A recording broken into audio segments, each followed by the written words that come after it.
So we got seals. The first grouping of seals that I got it came in this totally blank bag from a seller on eBay. This is the seal for the front. These are the side seals, and this is the rear seal, which I found it impossible to get this seal into the little groove in the rear. This is the rear sunroof seal. And I was warned about this online. I don't know. I thought maybe I could make it work. Then I started coming up with these elaborate plans to trap this seal in 2 strips of wood and to run a single edge razor blade or even a plane across the top of this so that it would reduce the dimension. This is the actual Mercedes Benz seal for the rear of the sunroof. And at first glance, it looks like that back section that goes into that channel, which would be this part right here. It doesn't look any larger or smaller than this other seal. I actually didn't think that the rear seal was even available anymore, but I did manage to find it on Auto House AZ in Arizona. This is the part number for the front seal. I've heard that this seal is notoriously difficult to install, so this is not something that I wanted to put back in the car. I mean, it's not. I think if I blasted it and cleaned it up, it'd probably be salvageable, but this strip here is completely rusted away, and this is actually a junkyard find. It's not perfect. What I like about this panel is that it has the metal is just like nice and intact. There's no rust in this whole channel at all. Vinyl leather rubber, and use that as a lubricant while I try to fit this seal into its slot. This is supposed to be easy. If you get your finger up behind that lip, you can actually just roll it. Roll it in there.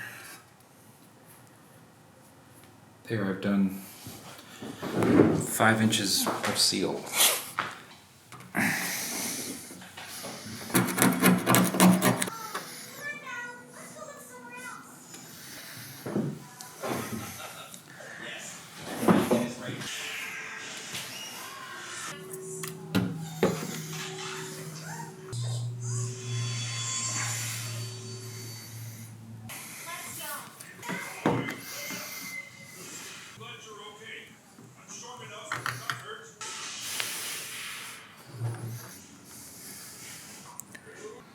I noticed that these curved ends were extending way beyond.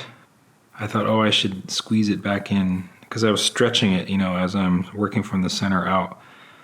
But I thought they're molded this way for a reason, so I better respect that. I don't want to have to force that curve when it's already designed in there. So I took the whole thing out and then I laid it in again. There's a few places where it just kind of lifts away from the edge. Not very happy with that, because I think that's going to collect.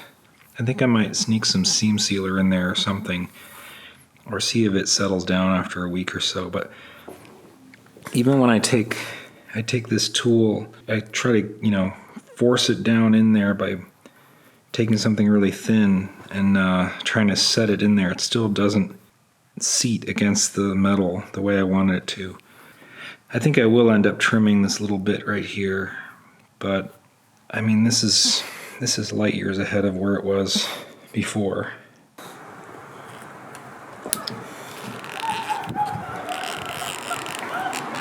I can roll this seam out of here. I kind of changed tactics a little bit because it's such a deep channel. And the fact that they painted the car with the seal in is not helping. Now it's really coming out. Okay, that's out. This ridged section is like the bottom of the profile. If you lift up this lip, you can see that ridged section. That goes in and that faces down. Because I think once you get that part in, then you've got the top section.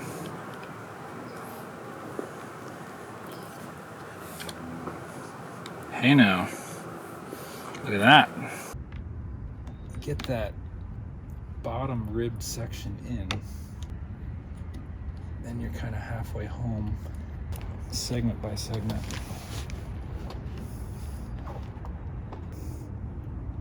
Worked pretty well.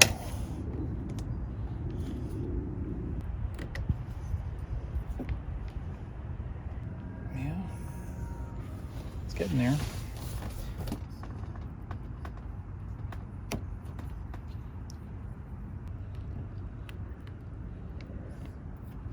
So this is what happens when you're pushing constantly along the entire length of it. You're stretching the whole thing. So now I have to push this back so that I can get this little bunched up kink out of it. Okay, so here it sort of looks like it's installed, but it still has that waviness in it, and the very last of the bead wasn't seated in that kind of box channel, so I kind of snuck it up in there with the back end, like going like this. I think a chopstick might have done it well too, but if you look at this section, there's still this kind of last part of that bead that isn't like hopped over the lip. I think you could be fooled into thinking that you'd done an installation. But when I finally did get that section seated properly, this sort of like squared itself up perfectly with the corner of the sunroof hole. So I'm hoping that this is all gonna settle in beautifully when I get that last little lip over. I wish I could say that doesn't come down to brute force, but it basically just comes down to brute force. Okay, there we go.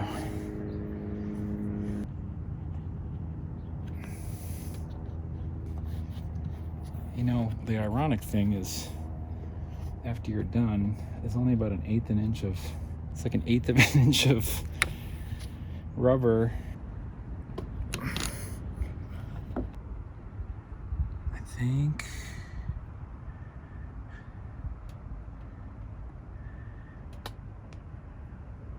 we're in good shape. This little plate with these screws is what holds on the strip. So we're gonna take those screws out.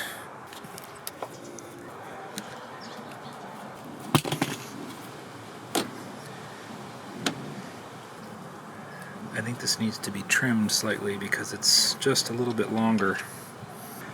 I was pretty sure that this wasn't going to fit in here.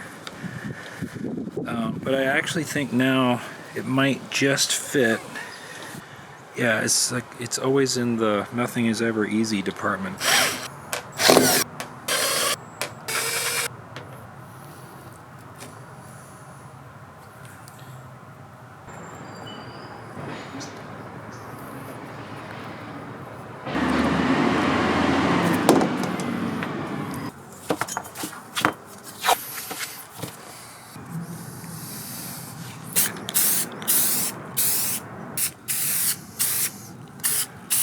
here are the two side, the side felts. This is the old one. This new one, which I think, I don't know, maybe it's some kind of just generic sunroof felting, but it's got like a rubber core, and around that is this felt material that's like squeezed in the metal strip. You know, one is much deeper than the other, and also it has to be trimmed to be a little bit shorter, which I already did that. So when this goes in, it goes in and it kind of snugs up flush. But as you get to the front, it kind of binds against something. And what it is there's this thing right there. And the strip is kind of bonking against that. So I think that if I shorten that one section of, if I mark it and I chip that section out to be the same depth that this is, then I should be able to get it to move in. And you can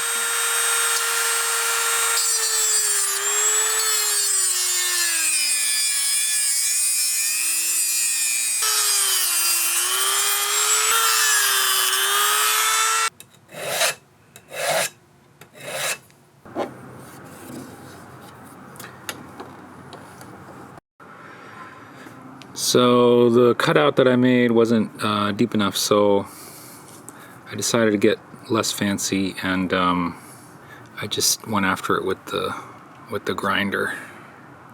That's not the only interference. There's another one right there.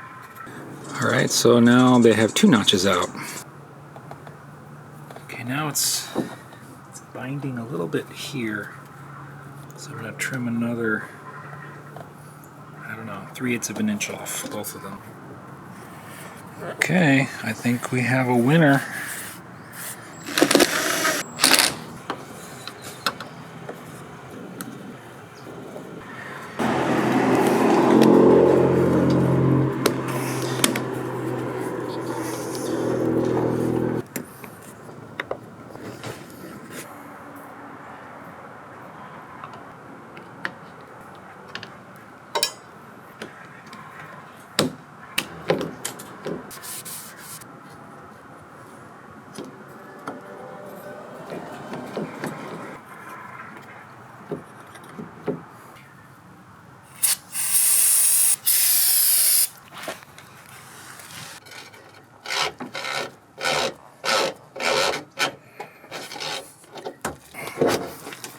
Okay, there we go.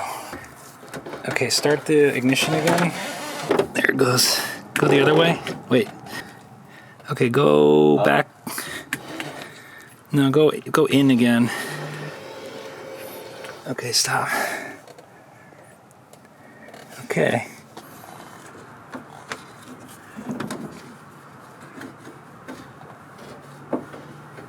So this is the old sunroof. I'm going to take this and put it on the other sunroof.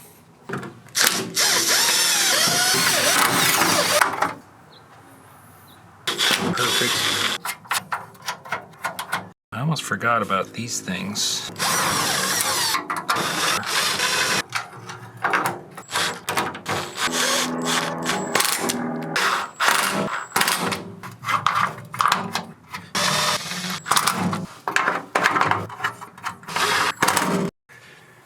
So these things, these are interesting. These, as that air dam comes down,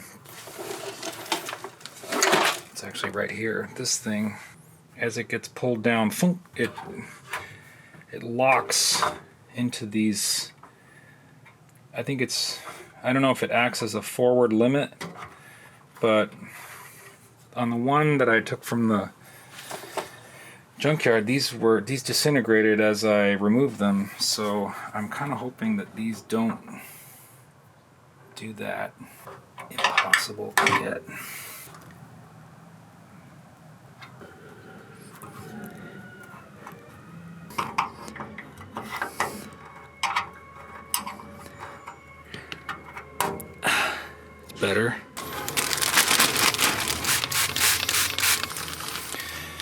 Okay, leave that overnight. It's ready to go. I've got grease here, grease along here, a little grease on that pad, and then pretty much the same on the other side. And then this is that little kind of cam thing that lifts the rear of the sunroof up when it reaches its final position. So I put grease in that little channel in there, and of course on the other side too. You can see this tube? Yeah. That's got to slide not only on that thing, but it's got to slide over the tube that's inside there. So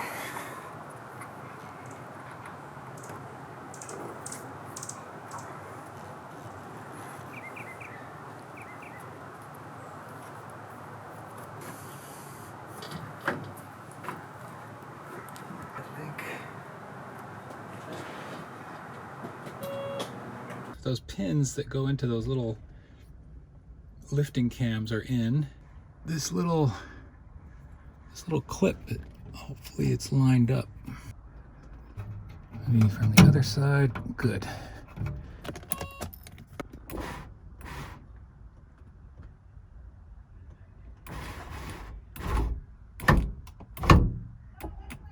I'm liking that.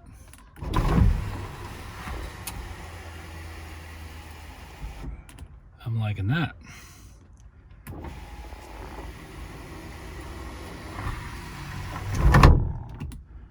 Okay. Yeah, but what does it look like on the outside? Well, it looks like what it is, which is a sunroof from another car. Not crazy about this. I think I might have to... There's some adjusting. It's definitely low right here. It's a little bit low on the back in general. But I think I'm liking that. Okay, well, I'm not super pleased with a couple things. The trim is being very uncooperative in this one spot. The felt wiper there. I hate that it's a different color.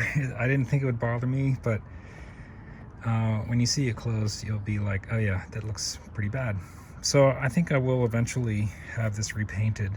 But one thing I wanted to note, because when I was working on this, there's a track, a chrome track on the inside underneath this cover, and then there's this chrome track here, and these are like kind of loose. When you put this cap on, it'll actually secure this into position. But I was greasing the track underneath here, and I was greasing this other track, thinking that's where the sliders are. But the only thing that slides on that track is the headliner section. So I don't think it's supposed to have any grease on it. I think it's just the only thing that slides are the underside of this track, the track that's underneath that cap, the chrome cap, and then this slides up on this to lower the air dam. But these should be, probably should be dust free and grease free. So now I'm just going to slip this back inside, close it up. I'm kind of done with this project for the moment. And when I get the gumption to have it painted, I will do that. But for now, I'm putting it away.